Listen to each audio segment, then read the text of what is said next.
Hi everybody, this comes a little later than planned today. I've been having some internet issues, but here is our second chapter called Parma Violet of Malamander by Thomas Taylor. It's afterwards, and the boat hook man has left. Mr. Mollusk has left too, but not without saying, "Just wait until Lady Kraken hears about this." I pick up a piece of the wreckage from the floor. Part of the trunk. I'm going to miss that old thing. It's been here for as long as I can remember. Probably no one would have come back for it now, but still, I hate things that are permanently lost like that. "Hello?" I say as loudly as I dare, looking around. "Are you there?" Silence. I make my way to the window. I should close it. It's freezing in here now, but I decide to leave it open. Just a sliver. The snow outside has been replaced by a creeping sea mist which glides past the window in upright wisps, like ghosts. She's well and truly gone, and who can blame her? But I put the woolly hat on the windowsill where it can be seen, just in case. I start to tidy up, but it's a gloomy business seeing all the poor lost things flung around, and soon I slump down in my armchair in a grump. It's too late to do the job properly now anyway. I look at the little window of the wood burner and see my first log is flaming merrily. Part of the deal with being a lost and founder at this place is that I get my own stove and a few logs a day. Mr. Mollusk hates it, of course, but he has to lump it, because this is the way it's been since Lady Kraken took over, and I guess it's the way it always will be. She says it's to make sure that the lost things are dry and ready to be collected, as good as when they were found, and it means I'm pretty cosy down here over the winter, and the fire in the little window is cheery and relaxing, and "Are you going to sleep there all night?" says a voice, and I start to awake. The girl is sitting on the other side of the wood burner, a woolly hat in her hands. She raises her eyebrow. I probably look ridiculous as I try to straighten my cap. The elastic has got caught around my ear. "How long have you been there?" I say, noticing the cellar window is now shut tight. The girl shrugs. I get my first proper look at her. She has dark brown eyes and a light brown face and a mass of curly hair which is barely under control. She's probably about the same age as me, so 12-ish, though since my own age is pretty is she, it's hard to be sure. Her bright eyes are quick and amused as she watches me try to suss her out. She's wearing a too big coat, and I recognise it at once as one of my lost things. Her shoes are her own, but they clearly aren't good for the winter. They're wet through. I see that the fire has burned low, and I shove another log in. "Oh, are you, I began, but she shakes her head. So I try again. "What about, She just laughs. "No, none of those," she says. "I'm not a thief, and I'm certainly not a hotel guest." I probably look a bit confused because she smiles. "But I know who you are," she says. "You are Herbert Lemon, the famous lost and founder at the Grand Nautilus Hotel." Famous?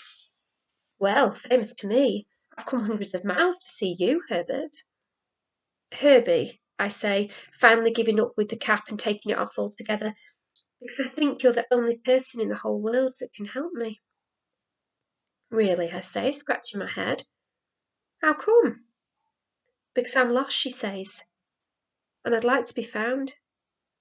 There are many strange stories about the Grand Nautilus Hotel, but there's one in particular that I should tell you now. It happened 12 years ago, which is a few years before I came here myself, so I'm not exactly a witness. It's a story of a baby found abandoned in the hotel, of parents completely vanishing, strange lights seen by the shore, of police swarming everywhere, searching high and low, 2 pairs of shoes belonging to a man and a woman discovered, left neatly on the harbour wall, along with the footprints in the sand leading from the harbour wall to the sea. It's a sad story. Other prints were in the sand too, funny shaped markings as if something with flippers had dragged itself out of the water, but the tide came in before anyone could photograph them properly, and that part of the story was left out of the papers. In fact, all this is hardly a story at all now, more a legend. The lost and founder before me was briefly involved, but a baby isn't exactly something that you can put a tag on and shelve in a hotel cellar, so she got taken away and was never heard of again. Until now.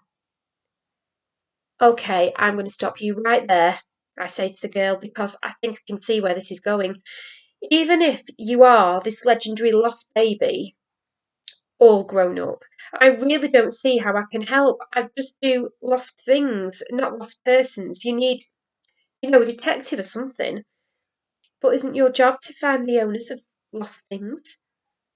How do you do that? Well, sometimes there are clues. Exactly. Clues, she says. You are a detective. I'm just a clue. I sit back in my chair and fold my arms.